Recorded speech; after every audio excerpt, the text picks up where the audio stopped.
Madalas nating naririnig sa ating mga magulang yung maghugas ng kamay. Pero minsan nakakalimutan natin ito. Naalala ko yung gospel natin ngayong araw.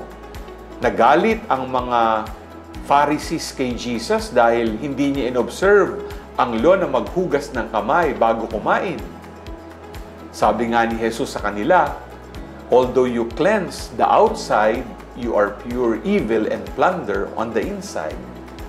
Sa buhay, madalas ang nililinis natin yung panlabas lang para maging maayos tayo at magandang tingnan.